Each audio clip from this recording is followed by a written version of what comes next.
Welcome to today's podcast. Today, we're going to talk about what leaders need to hear, but oftentimes don't want to. We hear a lot of buzz in the industry about getting out of your comfort zone. Quite frankly, in the industry, motivational speakers, coaches talk about getting out of your comfort zone. But today, I'm going to address the harm that staying in your comfort zone can create.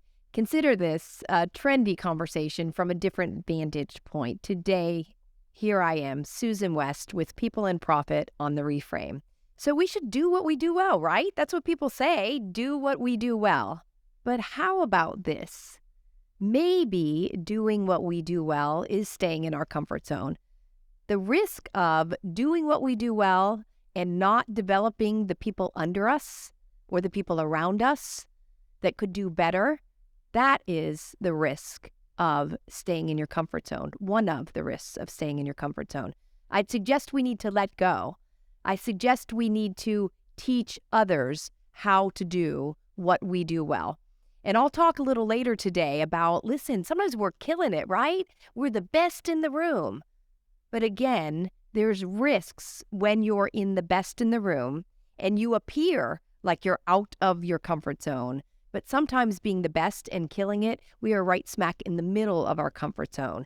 And doing that means we're not developing others to take our place. And I'm going to talk today about the pain that that can cause, the lack of growth that that can cause, and where you're really neglecting not only the people that work for you's growth, but your own growth by not allowing other people to do what you do well. I think it's really important to also say this. Y'all I know can see a theme through my podcasts, and I know that I've said this before. They all intertwine because part of letting go, part of teaching others, part of delegating is you teach, you step back, you inspect. Inspect what you expect. Remember that one? You teach, you step back, you inspect. And it becomes a dance where eventually you're letting go. And I promise you, you will see that other people can take it to the next level, and they're supposed to. It's so funny or interesting to me when you see somebody that's taken over someone else's job and they're like, well, I'm just taking it so much further than he did. Well, you're supposed to. When you are given a promotion or you earn a promotion or you take over something that someone else began, they've given you a foundation. And they've taken it to a certain level, and it's your job to take it to the next level. So I would suggest this. If you're the person that is creating the foundation and you're giving it to the next person that's earned it, then be willing to let it go and don't be uncomfortable or fearful or insecure that they're going to take it beyond where you took it because they're supposed to. And if you're the person that's next in line, that's getting the job that someone else set a foundation for you, and you are tweaking things, you are adding things, you are subtracting things, and you take it to the next level, don't be too boastful because they did give you a foundation that they had built. So I think it's really important, again, to get rid of the boasting if you're the person taking it on, and get rid of the fear and the insecurity if you're the person passing it on. In our operation, you all know this, Fidelity National Title, we have Ashley Scipione, we have Jesse Pittman, and we have me. And we're the three leaders. And we have other leaders on our team, but essentially we're the three top leaders. And I would say this, Ashley, you know this to be true, and it's important to understand it's natural, that it's important to understand that it's natural that this is true, that Ashley's esteem has come from a lot of years, her knowledge, her experience, but also she is the best, I would say, in the industry at creating systems, at performing systems, at being able to handle a desk full of files and several other things at the same time. And Ashley has built her career and her esteem on that. But now Ashley's working with other people. Lucy's somebody that Ashley works with right now. And it's Ashley's job to teach Lucy how to be better than she is. It's Ashley's job to teach Lucy, while teaching Lucy, to listen to her ideas and allow Lucy to say, hey, I've got some insight from my vantage point, from my point of view. And the risk, which I said I would talk about, if Ashley doesn't do that, that we won't have growth in our operation, that Ashley will stay in her comfort zone. Do you hear what I'm saying? Sometimes your comfort zone is a really fabulous place to be. And people assume comfort zone like we're sitting back on the couch, right? That we're snuggled up in our pajamas, not moving. It almost sounds a little lazy, right? You're comfortable, you're sitting, you're stagnant, you're not moving. It's comfortable.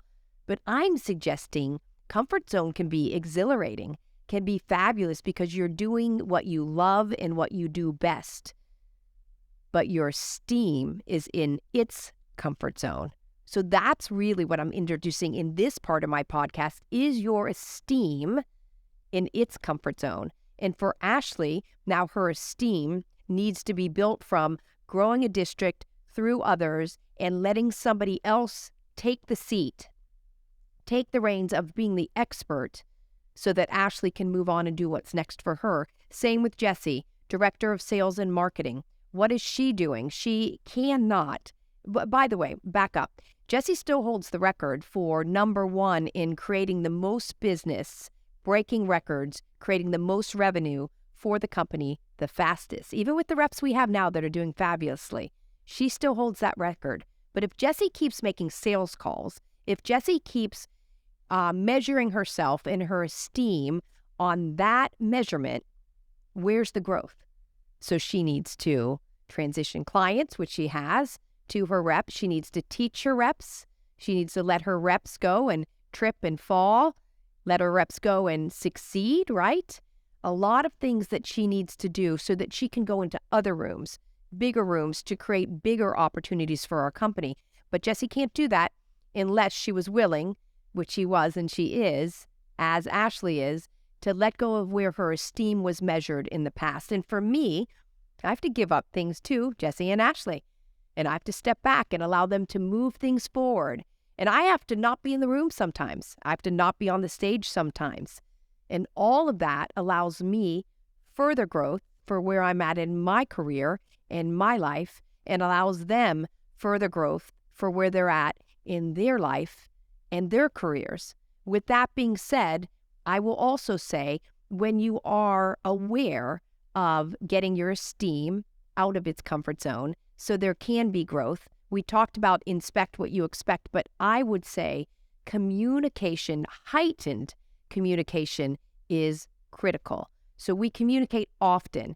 And what happens when you're willing to go down this road, right? Go down this path, have this journey of growth for everyone, eventually the communication will subside because you all have found your dance. It's really a great opportunity. So be careful not to continue to measure yourself off of old metrics. And I don't want to sting anybody's ego here or hurt anyone's feelings here, but are your best days behind you or in front of you? Or have you ever been around somebody that brags more about their college days or their early career days? And listen, this could be about a career.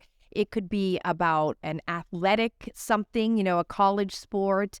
It could be about when they were fit. It could be about anything in their life. But have you ever been around somebody that brags often about their past? And when I'm around people like that, I want to say, tell me those aren't your best days. So the risk of staying in your comfort zone is that your best days are behind you. And I would say we don't want to talk all the time about the past, but we also don't want to talk about all the time about what we're going to be in the future. What we want to do is grab your future now and do activities now that make certain that your esteem nor your person are sitting in your comfort zone so that we can reach out and we can grab our future. Has anybody ever said, I really want to be average, right? No, never, right? Maybe there are some people, not me, not people on my team, and not people that I surround myself with, certainly. But another risk of being in your comfort zone is that you're risking that you're allowing yourself and your team to be average. And if you're watching this podcast, I know that that's not what you want. Quite frankly, when we watch podcasts, right, or we read things, or we have conversations with people that are more successful than we don't want to be average. So I'm just assuming, and I think I'm right, that everyone that's here watching today doesn't want to be average. And that's a risk if you stay in your comfort zone. I think it's also important to understand that when there is someone on your team that is able to outperform you, let them. That's so freeing to let them. But also, what I love about Fidelity National Title, our Eastern Division, is we allow our new talented team members to outperform us, but they allow us to teach them what we know. It's the perfect conversation. So I would suggest to you, if you have somebody that you can sense from the beginning can outperform you, remember that you have to have so many days on this earth to know how to do a job well. I interviewed somebody today, and she spoke about how there are some things that she just doesn't know yet in her role.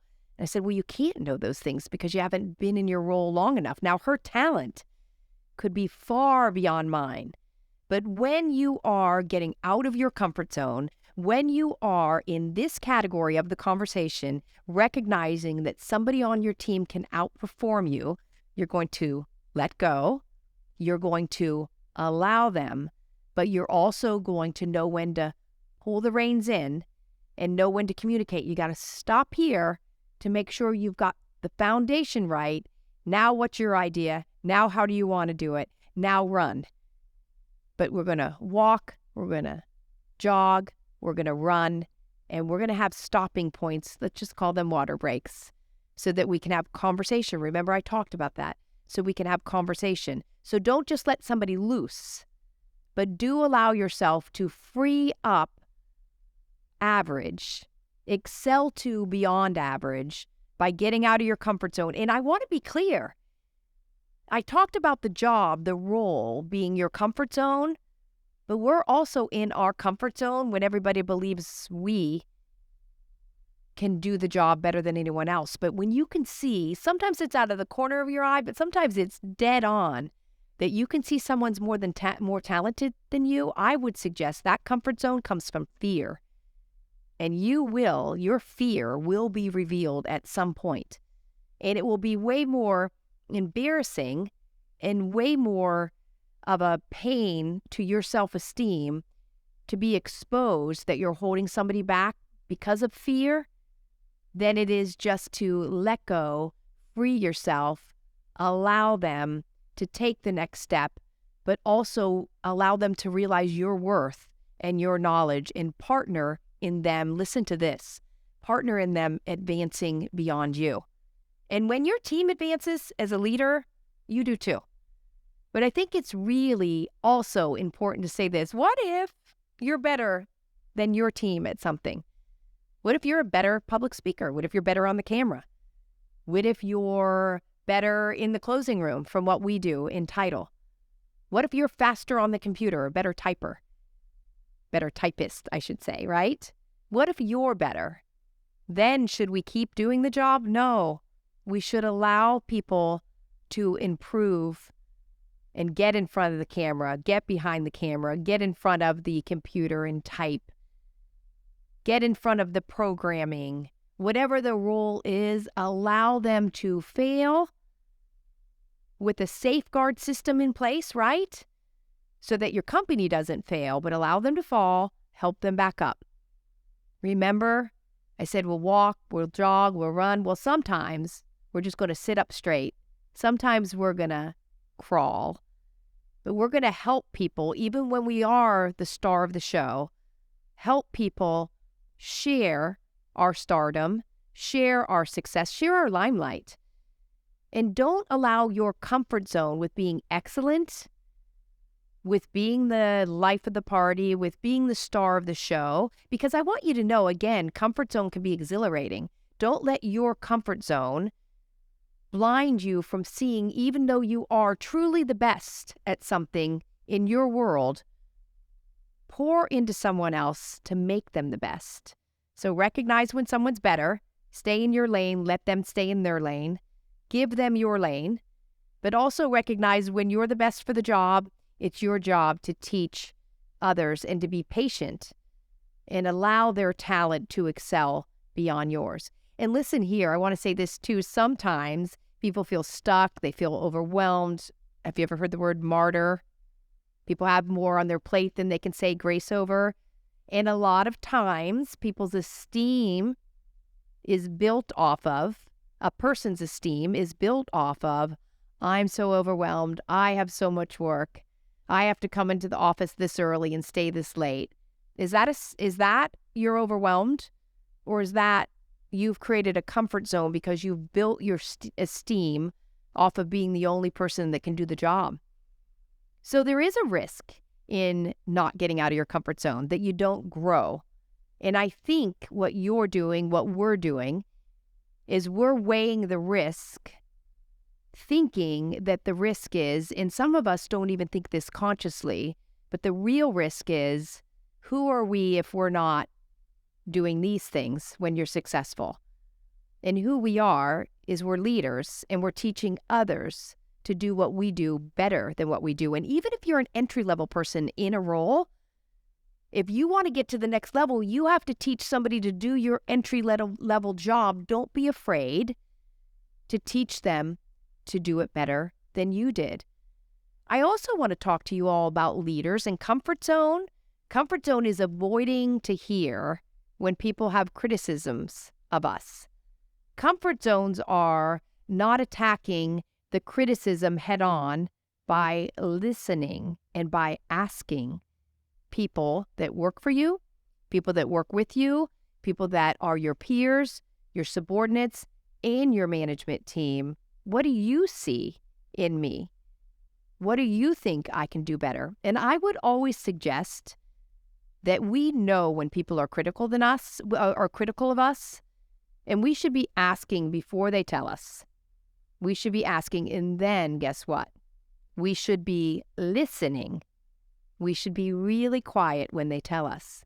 And how about this concept? When someone brings you an idea and you don't like the whole idea, Jessie said this when we had our prep meeting for this podcast. She said, how about saying, yes, we can do that and we can do this, instead of saying what we often say is, yes, but these are the reasons why that won't work in its entirety. So try this as a leader.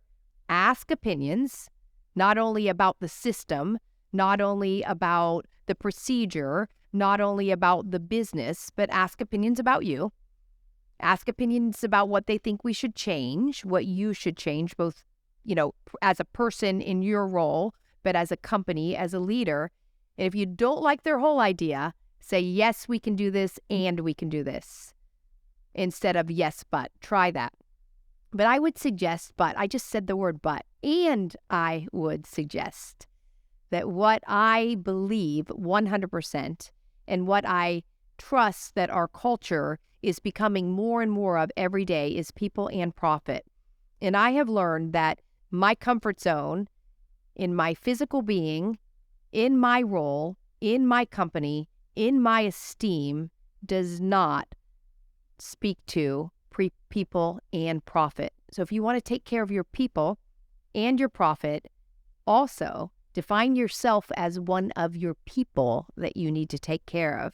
So take care of your people, including yourself, and your profit by getting out of your comfort zone and by really figuring out, and this is what I trust you've done a little bit more of today, figuring out why you're in your comfort zone. And don't blame others. Figure out why you're in your comfort zone. And it will lead you to caring for people, including you, and managing profit, because we all are in a business to make a profit.